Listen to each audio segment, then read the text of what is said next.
Of course, the film camera era is long gone, and these two cameras, both of them, even this fancy most modern one, are now rather old and antique-y.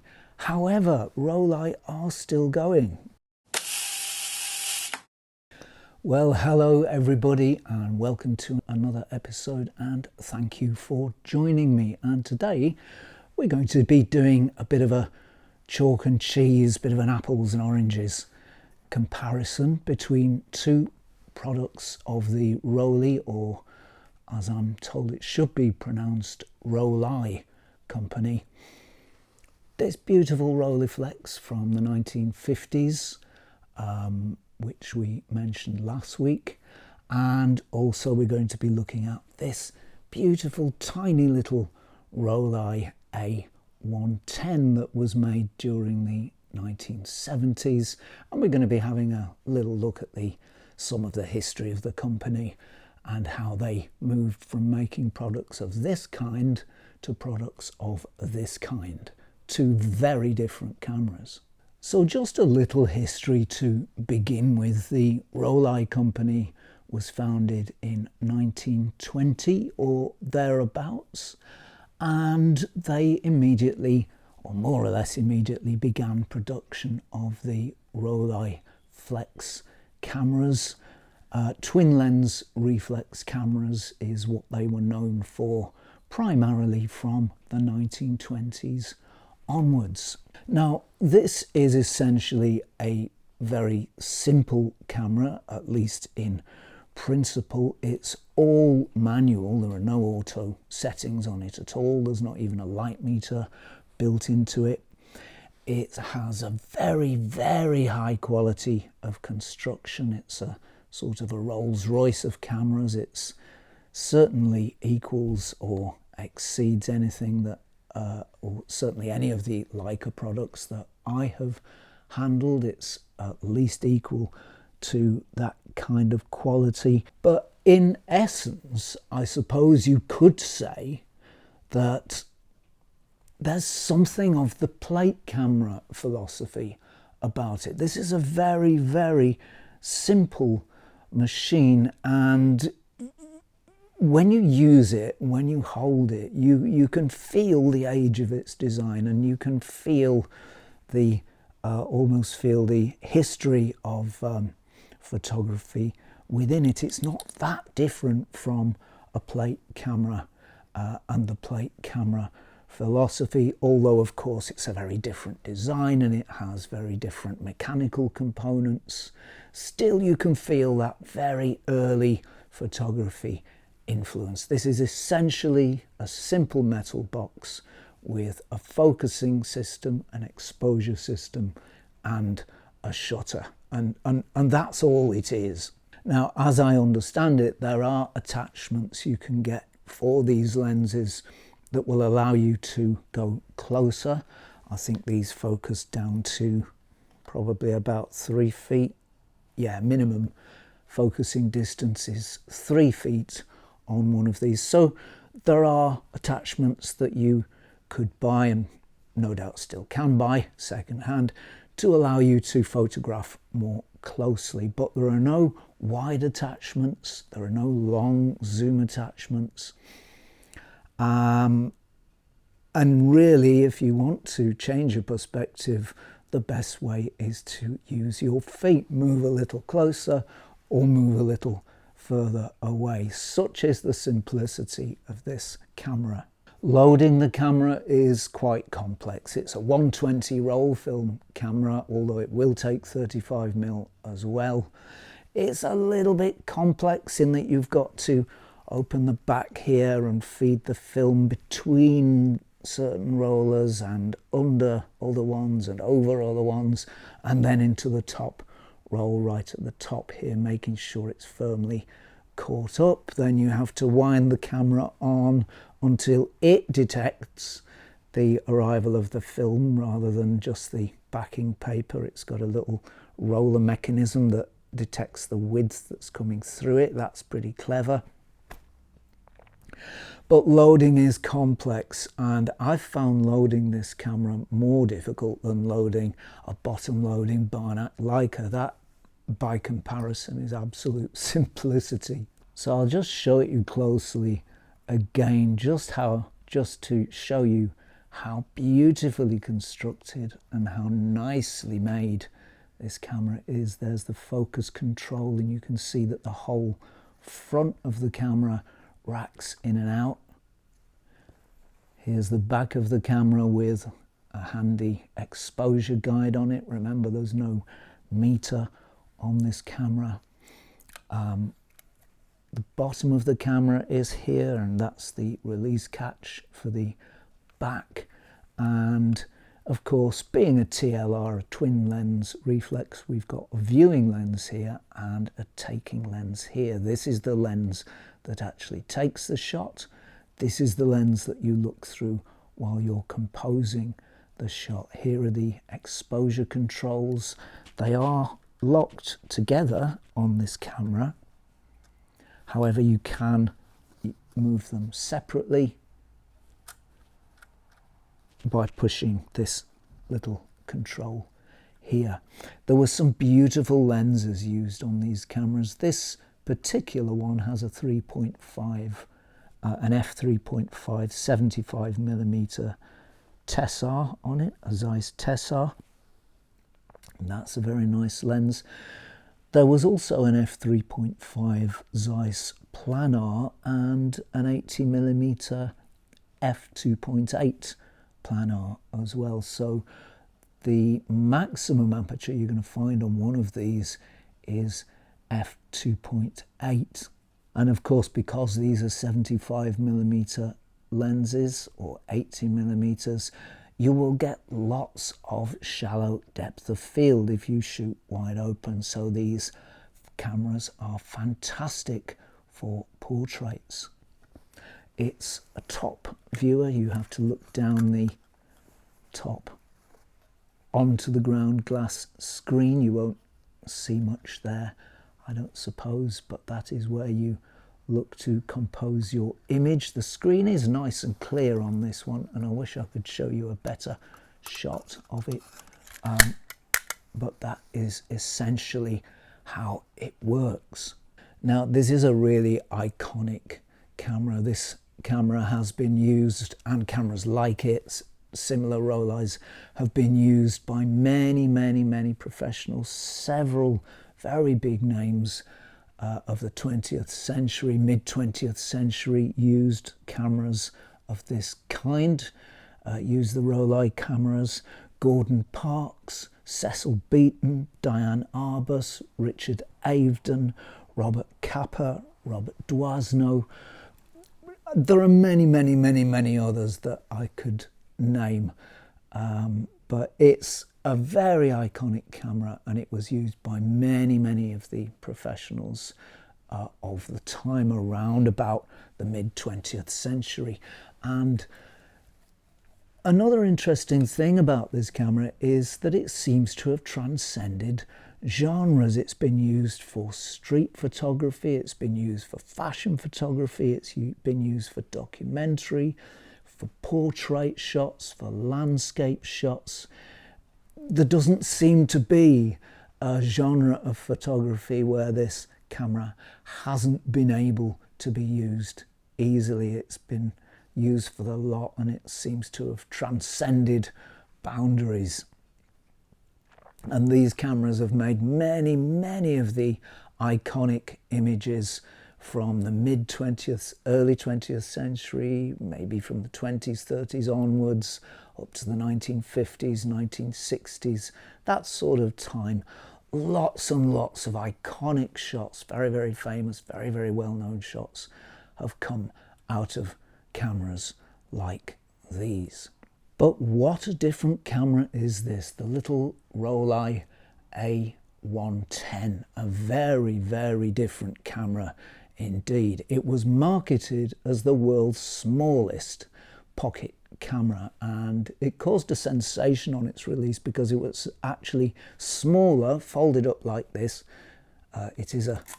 It does extend, but folded up, in the folded up position, It's smaller than the actual box, the pack that the film that you put into the camera came in. So it caused a sensation because of its size, because of its looks. It is beautifully designed. This is one of the nicest designed cameras that I've seen, and it's also beautifully made as well, to very, very high standards.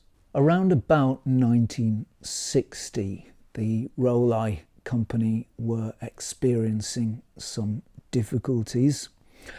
Production of Rollei TLRs stopped in that year, and they did replace the camera with an SLR using, I believe, 120 film, and that was the Rollei SL, but that lost sales to Hasselblad. Hasselblad, I'm not entirely sure, to be honest, when they began manufacturing cameras. However, they began to steal sales from Rollei, and they gradually, as they became more reliable, I understand the first two versions of their camera had a slightly unreliable focal plane shutter, but as soon as their camera with a leaf shutter came along, then they began to steal the sales from Rollei. I'm not terribly sure why, but Rollei TLR sales were suffering, and they stopped making them in 1960. And by the mid-70s, they made an SLR, they made the Rollei 35 cameras, and they also made this, the little A110 that shoots 110 film cartridges. So this is a camera for a very different market than the Rollei TLRs. I doubt too many professionals would have used one of these cameras for serious work because the size of the film is very small. It's about the same size as a frame of 16mm cine film, or about the size of a micro 4/3 sensor. So it's pretty small, and I doubt many professionals would have used it, just because you can't blow it up, and it tends to be rather grainy if you do, and it's just a very small resolution that you're working with. So this camera was made for a very, very different audience. Now, there were many very simple plastic bodied cameras around that shot 110 film at the time, but this is not one of them. It comes in this beautiful little presentation case with all its little bits and pieces. So here's the battery, here's the flash attachment, this is the little leather case. This is actually the wrong case. This is for the Rollei, I should say, E110, which was a similar camera but silver and slightly less fancy. It should really have a black leather case, but nonetheless, there's the little case. The camera itself, of course, is within this little presentation box, and we've also got a little snaky chain to secure the camera wherever you need to secure it. So already, as soon as we open the box, we're into luxury territory. This was a very upmarket sort of camera, and it was rather an exclusive sort of camera as well. Now, this camera has auto exposure, and to use it, there's the closed position. We just open it up, and there's the open position. The battery goes in the top here, so we'll try and fit that in. We'll push this little lever here, and that should make the battery housing pop out, and indeed it has done. So we've got a battery here. I don't know if this is a good battery or if it's by now lost all its juice, but we'll put it in anyway and find out. So here we go. So there's the battery. Let's have some focus, please. Thank you. And indeed, that battery appears to be working because we can hear the shutter fire. It's got a leaf shutter. The lens is very nice. It's a high quality lens. It's a f2.8 Tessar lens, 23mm. Focusing is done by this little lever here, and we only really have symbols, or in fact we don't really have even any symbols. We've just got to sort of guess roughly an approximate distance to shoot at using this little lever under here. So focusing is not terribly easy with this camera, but it does have inherently large depth of field, so there's not much shallow depth of field going on with a 23mm lens, so focusing on this camera is not absolutely critical. You can see what a very beautiful thing it is. It's really, really nicely made, and it's also something of a slightly mysterious camera to operate. To get the film in and out, we have to open the back. So if we push this lever, we can pull the camera apart a little more, and the film back swings open, and that's where you put the 110 cartridge. You just pop it in there, close the back, and you're ready to take your first shot with the camera the right way up, of course. Now, so upmarket was this little camera that I believe, as I recall, a special version was supplied by one of the luxury car manufacturers. It was either Jaguar or Aston Martin. One of the luxury car makers for a time included a special Rollei camera with their cars, so that was in keeping with the sort of upmarket image of this little device. So it really was quite an exclusive little thing back in its time. Now, of course, it's much easier to use than the older Rolleiflex. It is a simple camera to use as long as you can get that focus right, but somehow I just don't feel as connected to the image. I don't feel as close to what I'm photographing. I don't feel connected to the work in quite the same way. So these are two cameras with very, very different characters for very, very different markets and audiences, and it's a really good example of how a company can adapt and change to stay competitive and stay successful. Of course, the film camera era is long gone, and these two cameras, both of them, even this fancy most modern one, are now rather old and antique. However, Rollei are still going. They do make photo accessories. They don't make cameras anymore, unfortunately, but they make photo accessories, tripods, filters, action cams, dash cams, and they also make some black and white film as well. They've changed with the times. They've remained successful, although sadly they're not quite as visible, and their name is no longer attached to cameras of any kind as far as I can see. I know there were some single-use cameras made under the Rollei brand, but I'm not sure that really counts. So one of the great names of the past that no longer makes cameras but hasn't disappeared, and as I understand it, they do make the #1 selling tripod in Germany, so well done, Rollei. So there we are, just a little history of the Rollei company and a little look at the difference between the products that they made over the years and how those products changed. I hope this episode has been enjoyable.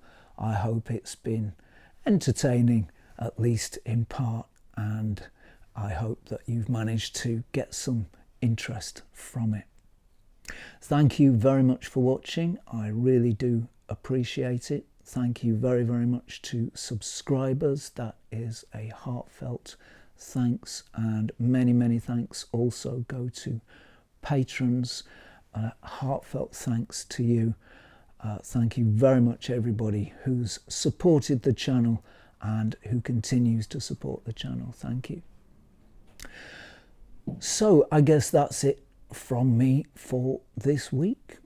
So if you're not doing anything too irritating, unctuous or disagreeable next week at around this time, please do check in for a spot more Zenography. Cheerio all.